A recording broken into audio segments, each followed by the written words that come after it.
अस्सलामुअलैकुम वरहमतुल्लाहि वबरकातुहू। नहमदुहु व नुसल्ली अला रसूलिहिल करीम, अम्मा बाद, फ़अऊज़ु बिल्लाहि मिनश शैतानिर रजीम, बिस्मिल्लाहिर रहमानिर रहीम। रब्बि इश्रह ली सदरी व यस्सिर ली अमरी वहलुल उक़दतम मिन लिसानी यफ़क़हू क़ौली। Family centred parenting. आज हम इंशाल्लाह अपनी फैमिली के लिए कुछ और असूल भी सीखेंगे जो कि ख़ानदानों को चलाने के लिए बहुत ज़्यादा ज़रूरी हैं।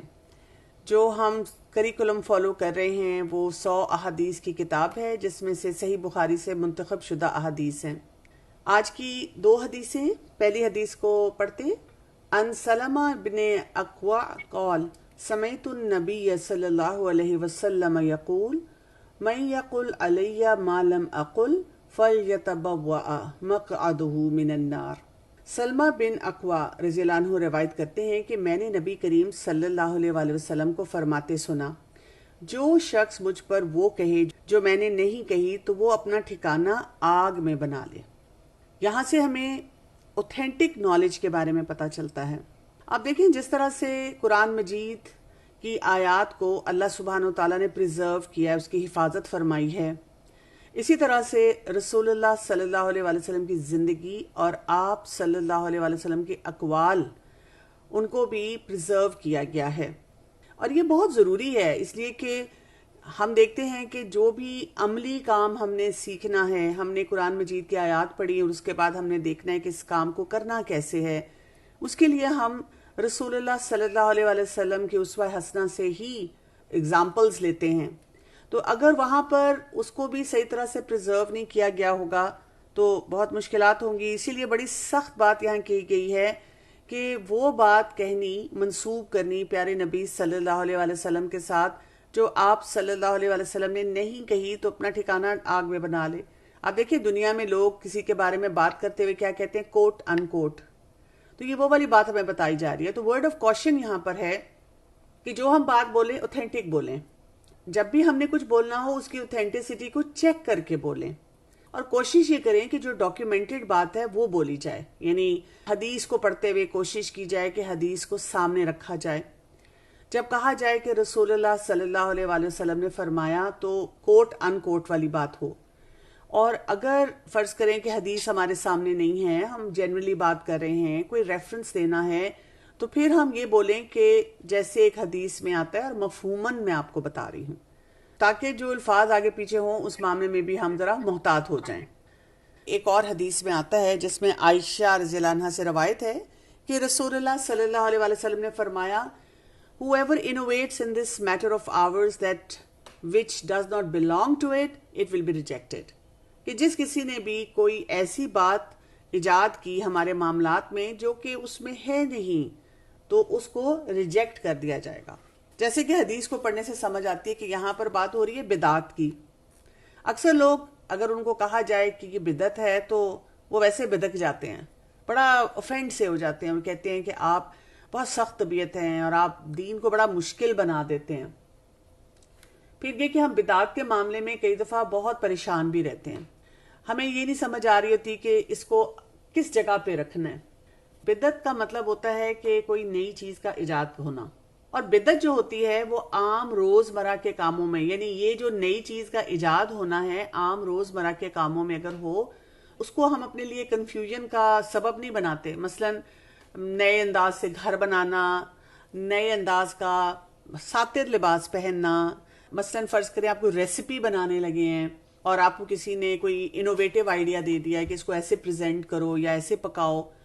इवन बच्चों के बहुत से मामलात में बच्चों को आप कोई फिजिकल एक्टिविटीज़ कराना चाह रहे हैं, कोई आप उनको लर्निंग एक्सपीरियंसेस देना चाह रहे हैं जो पहले नहीं होते थे और अब हैं, और आपको ये कहा जाए कि ये आप क्यों कर रहे हैं, तो ये सब बातें जो होती हैं ये वो इनोवेशंस हैं जिसमें कोई हर्ज नहीं है। इनोवेशन उसको कहा जाता है शरीयत में जब हम दीन में सवाब के हासिल करने की नीयत से किसी ऐसी चीज़ का इजाफा कर देते हैं जिसकी बुनियाद सुन्नत में मौजूद नहीं होती।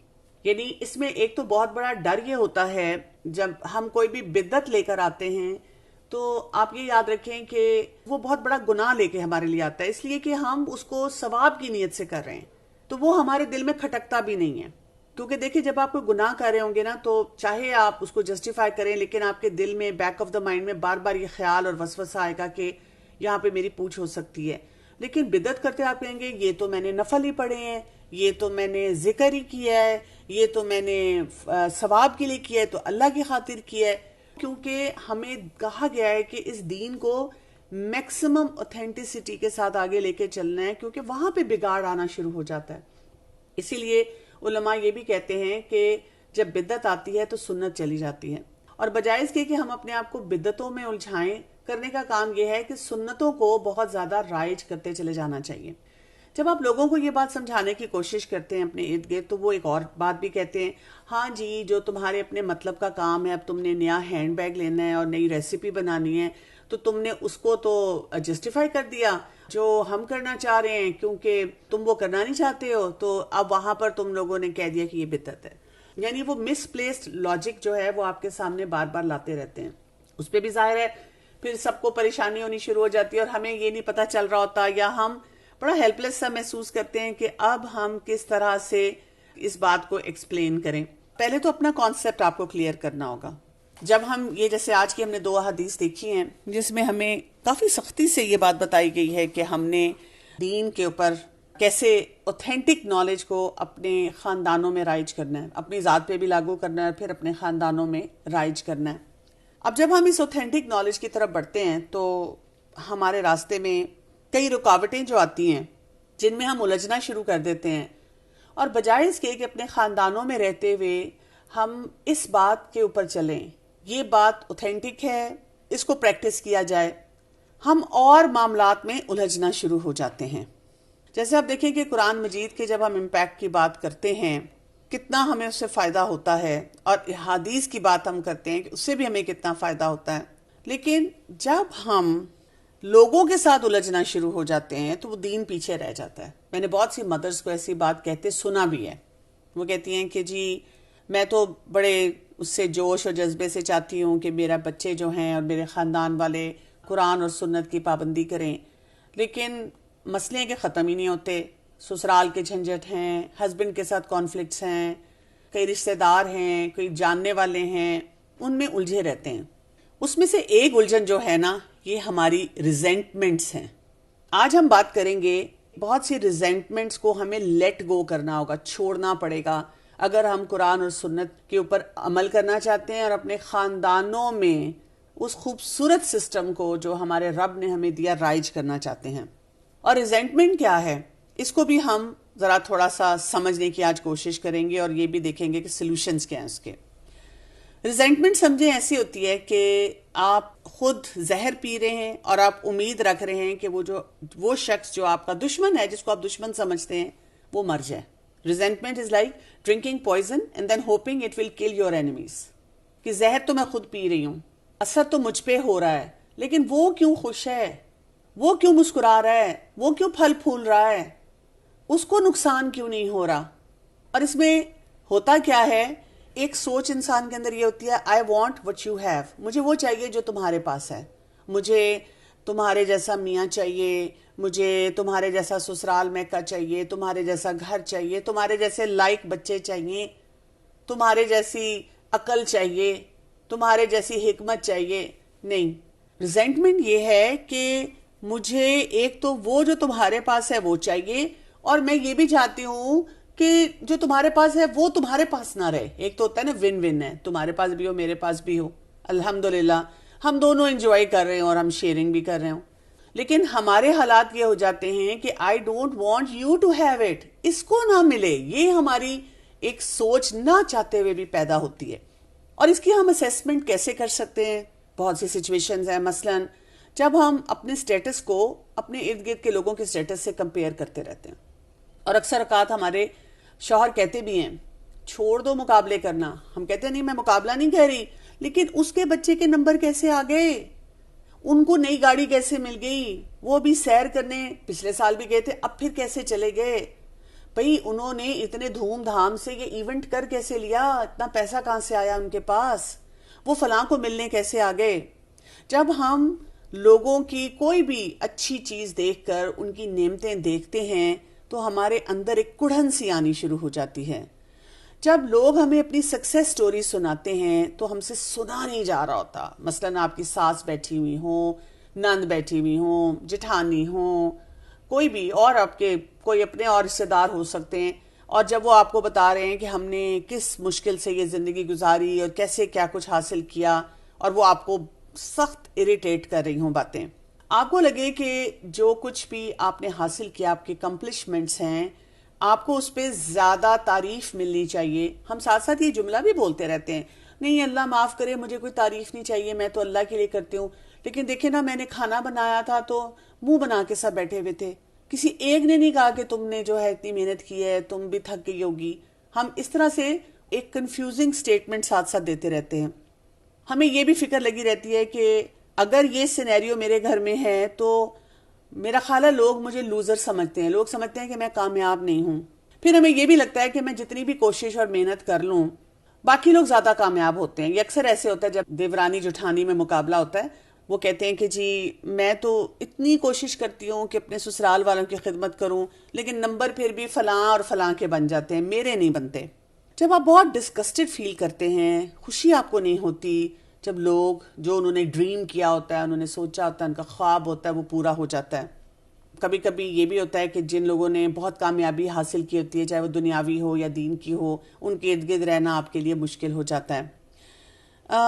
आपको एम्बेरसमेंट भी होती रहती है जब आपको कोई कामयाबी किसी एरिया में ना मिली हो, और आप कभी कभी वो नहीं होते जो आप लोगों को बताने की कोशिश कर रहे होते हैं। इन सारे मामलात में क्या होता है, हमारे अंदर ये नेगेटिविटी और ये नेगेटिव फीलिंग पल रही होती है, बहुत बुरी तरह से आगे बढ़ रही होती है। ये भी याद रखिए कि कभी कभी ऐसे भी होता है कि हम सीक्रेटली दिल ही दिल में इस बात पे खुश होते हैं कि जिस शख्स के साथ हमारा कोई कॉन्फ्लिक्ट है उससे कोई नाकामी हो, यानी मलाल भी होता है, अपने आप को कोसते भी हैं, लेकिन पता नहीं क्यों एक बड़ा खुशी का एहसास होता है कि उसके साथ जो हुआ बड़ा अच्छा हुआ। क्यों हम रिजेंट करते हैं जब कोई एक और शख्स कामयाब होता है? सबसे पहली बात ये समझें, ये हमारी इरेशनल थिंकिंग होती है। बस हमारे कुछ दिमाग के अंदर ऐसे थिंकिंग पैटर्न्स बन चुके होते हैं जिनको हमें तोड़ना जरूरी है, और इंशाल्लाह आज मैं आपको ये सिखाऊंगी। और उससे भी बढ़ के ये कि हमारे अंदर बहुत सी अपनी इनसिक्योरिटीज होती हैं, यानी क्योंकि हम अपने आप के बारे में श्योर नहीं होते, कॉन्फिडेंट नहीं होते, तो उसकी वजह से हम दूसरे लोगों से जब बातचीत करते हैं और अगर उनकी कोई कामयाबी सामने आए तो वो हमें चुभना शुरू हो जाती है।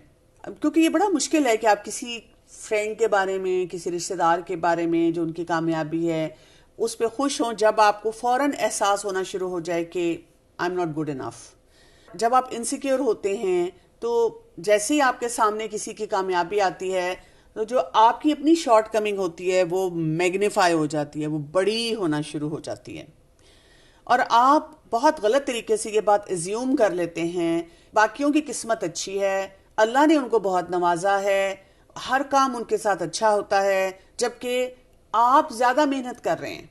तो इस तरह के पैटर्न्स जो होते हैं वो ब्रेन में बनना शुरू हो जाते हैं, दिमाग ऐसे सोचना शुरू हो जाता है। बहुत आसान होता है कि हम दूसरे लोगों को देखें और हम उनकी किसी भी अच्छी बात पे उनको रिजेंट करना शुरू कर दें। हमें ये नजर ही ना आए कि अल्लाह ने हमें किन मामलात में नवाजा है, कौन सी नेमतें हमारे पास है। हर एक का पैकेज डिफरेंट है ना, ये हम नहीं समझ पाते उस वक्त। तो रिजेंटमेंट के साथ क्या मसला है? पहली बात तो ये कि जब हमारे अंदर इस किस्म की नेगेटिव फीलिंग मौजूद होती है, हमारी जिंदगी के हर हिस्से को मुतासिर करती है। आपका कोई करियर है, अपने लिए, अपने बच्चों के लिए, अपने शौहर के लिए, सब तबाह हो जाता है। आपकी आदत अच्छी नहीं रहती। इसीलिए आप देखें अक्सर ऐसे लोग कहते हैं मैं इतनी परेशान हूं, मेरी नमाजें खराब हुई हुई हैं, मुझसे इबादत नहीं की जाती, मुझसे कुरान नहीं पढ़ा जाता, इसी तरह बाकी भी, मुझे गुस्सा बहुत आता है, मुझसे ये काम नहीं होता, वो काम नहीं होता, और रिलेशनशिप्स तो बहुत ही बुरे होते हैं। और ये फीलिंग, ये जो नेगेटिव फीलिंग होती है, इंसान को इतना कंज्यूम कर लेती है, इतना उसके ऊपर हावी आ जाती है कि उसका मूड मिजाज ही हर वक्त खराब रहता है। यानी कोई भी आपको बता दे ये तुम्हारे पास नेमत है, इसको तुम सोचो, इसके लिए तुम खुश हो, खुश नहीं हुआ चाहता। और कोई भी रिलेशनशिप इंसान एंजॉय नहीं कर सकता। कई दफा सिर्फ ससुराल में ही कोई छोटा सा मसला है, बड़ा मसला भी हो सकता है, उसकी वजह से शौहर अच्छे हैं लेकिन हम हर वक्त शौहर से उलझते रहते हैं, और हस्बैंड के साथ रिलेशनशिप इतना खराब होता है, और उसकी वजह से आप सोचें बच्चों के साथ रिलेशनशिप कितने खराब होने शुरू हो जाते हैं। और फिर अजीब किस्म का कंपटीशन शुरू हो जाता है, क्योंकि फलां के बच्चे स्कूल में पढ़ते हैं, हमने भी इसी स्कूल में पढ़ाने या हमने इससे बेहतर स्कूल में पढ़ाने हैं। अच्छा, फलां ने अपने बच्चे को हिफ्स में डाला है तो अब मैंने भी डालना है। अच्छा, फलां ने ये काम शुरू किया तो अब मैंने भी ये काम करना है। अस्तगफुरुल्लाह, ऐसा इंसान अपने आप को मुश्किल में डालना शुरू कर देता है और ये इतना स्ट्रॉन्ग किस्म का विशियस साइकिल शुरू हो जाता है कि जब आप compete कर रहे हैं तो वो दोबारा से आपको अफेक्ट कर रहा है, आपके मूड मिजाज को और ख़राब कर रहा है, आपके रिलेशनशिप्स और मज़ीद ख़राब से ख़राब होते जाते हैं। और हम फिर कंफ्यूज होकर किसी के सामने बैठकर कहते हैं मुझे नहीं समझ आ रही, मैं तो इतनी कोशिश करती हूँ और मैं तो इतनी मेहनत करती हूँ, फिर क्यों नहीं मुझे फ़ायदा हासिल हो रहा। बात ये समझने की है कि हमारा जो कॉन्सेप्ट होता है दूसरे लोगों के बारे में वो एक्यूरेट नहीं होता। एक बड़ी इंटरेस्टिंग स्टडी हुई 2013 में, जिस स्टडी का टाइटल ये था देयर पेन आवर प्लेयर, यानी जब किसी और की नाकामी है, परेशानी है, तो वो हमारी खुशी है। उसमें उन्होंने ये किया कि जो पार्टिसिपेंट्स थे उनको 4 लोगों की तस्वीरें दिखाई। मसलन एक बुजुर्ग शख्स दिखाया, एक स्टूडेंट दिखाया, एक ड्रग एडिक्ट दिखाया, एक रिच प्रोफेशनल दिखाया, बड़ा अमीर शख्स दिखाया। उसके बाद उन्होंने उनको कुछ ऐसे सिनेरियोज दिए कि इन 4 लोगों पे क्या क्या मुश्किलात आई, एक जैसी मुश्किलात उनकी दिखाई। और उन्होंने देखा कि जब वो जो रिच इंसान था, अमीर इंसान था, जब उसके ऊपर वो मुश्किल आई तो वो जो पार्टिसिपेंट्स थे उन्होंने बहुत खुशी का इजहार किया कि बहुत अच्छा हुआ, बड़ा पैसा था ना इसके पास, तो इसको ये मुश्किल आई। आप देखें, ये बड़ी इंटरेस्टिंग बात है। यानी जब हमें लगता है ना कि किसी के पास बहुत नेमतें हैं और फिर वो मुश्किल में है, तो फिर हम समहाउ, अगर हमारे अंदर ये रॉन्ग पैटर्न्स बन चुके हों, हमारे थिंकिंग पैटर्न गलत हो, हमारी इनसिक्योरिटीज हो, तो हम इन कामों में पड़ जाते हैं। जब हम इस किस्म की सोच लेते हैं तो हम फोकस नहीं करते अपने पाथ पे, मुझे कामयाबी के लिए किस तरफ बढ़ना है। हम कभी भी इत्मीनान और सुकून में नहीं होते जो अल्लाह ने हमें नवाजा है। हम अपने स्किल्स, अपने हुनर, अपने टैलेंट्स जो अल्लाह ने हमारे अंदर खजाने रखे हैं, हमारे बच्चों में, हमारे खानदान में, उस पर वर्क नहीं कर रहे होते, उसको ओवरलुक करना शुरू कर देते हैं। हम अपने वैल्यू सिस्टम को अबैंडन करते हैं, उसको छोड़ते हैं और कुछ और करना लग जाते हैं। हमारे रिलेशनशिप, जो मैं बार बार कह रही हूँ, बहुत मुतासिर होते हैं और हम अजीबो गरीब अपनी तारीफों में कसीदे पढ़ना शुरू हो जाते हैं। मैं तो ऐसी नहीं हूँ, मेरी देवरानी जेठानी, सास, नंद, फलां रिश्तेदार और ये हमसाए और मिलने वाले ऐसे हैं, लेकिन अल्लाह माफ़ करे मैं तो कभी भी ये नहीं करती। और मैं का बैंड बाजा हमारी ज़िंदगी में शामिल हो जाता है। तो हमें क्या करना होगा? अपनी जेलसी को थोड़ा सा ठीक करना होगा, अपने लिए कोई सही डेफिनेशन इस कामयाबी की बनानी होगी। वो कैसे होगा? सबसे पहला काम जो हमने करना है वो ये है, अपने सर्कमस्टांसेस, अपने हालात को बदलना। If you don't feel good about who you are, आपको नज़र डालनी होगी उन कामों के ऊपर कि जो या तो मेरे अंदर मौजूद है सलाहियतें जिन पे मैं काम नहीं करी, या अगर नहीं है तो उनको मैं सीख लूँ और अपने मुताबिक सीखूं, दूसरों से मुकाबले पे ना सीखूं। ये भी सोचना होगा कि अगर I don't feel good about my self तो उसकी वजूहात क्या हैं, क्या वजह है कि मुझे अपना आप नहीं अच्छा लगता, मुझे दूसरे लोग नहीं अच्छे लगते, कहाँ पे कोई मसला आ रहा है जिसको ठीक करने की जरूरत है। और वहां पर ये सोच जरूर हमारे अंदर होनी चाहिए कि जो मेरी हेल्दी सेल्फ वर्थ जहां से आती है, मैं वहां पे काम करने के बजाय दूसरे लोगों के अंदर नुक्स निकालने की क्यों कोशिश कर रही हूँ। मुझे अपने ऊपर काम करना है, मुझे अपनी सेल्फ वर्थ को बेहतर बनाना है। आपको पता है कि बचपन से हमें ये सिखाया ही नहीं जाता कि यू आर अ वर्दी पर्सन।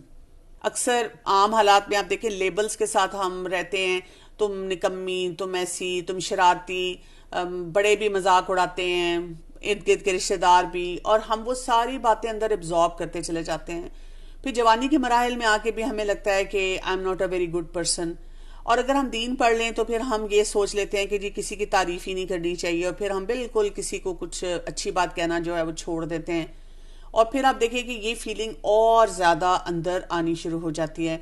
फिर हम क्रेव करते हैं कि बाहर से कोई हमारी हर वक्त तारीफ करता रहे, जबकि अंदर हमारे अंधेरे ही अंधेरे होते हैं। तो बाहर की रोशनियाँ क्या अंदर हमारे जलाएंगी जब हमने खुद अंदर का बल्ब जो है वो ऑफ नहीं किया हुआ सिर्फ, बल्कि फ्यूज किया हुआ है। तो असल काम जो करने का होता है, अपने आप को अंदर से इनरिच करना होता है। और इसके बारे में ये बात है कि जो अपनी तारीफ खुद करना या किसी और की तारीफ करना वो फैक्चुअल होनी चाहिए। जो फैक्चुअल तारीफ होती है वो आपकी सेल्फ एस्टीम को अच्छा करती है। मसलन आज आपने जो खाना बनाया था घर में, वो सब ने खा लिया, चाहे किसी ने तारीफ नहीं भी की लेकिन सब खत्म हो गया, तो आप अपने आप को शाबाश दें और बताएं कि माशाल्लाह आज मैंने अच्छा खाना बनाया था, तो इसलिए देखें सबने खत्म कर लिया, बिल्कुल चटपट हो गया। या दोबारा किसी ने फरमाइश कर दी, मैं वहां से देखूं कि अपने आप को जैसे एनरिच करूं, तो उससे क्या होगा कि मेरी दूसरों से नजरें हटना शुरू हो जाएंगी।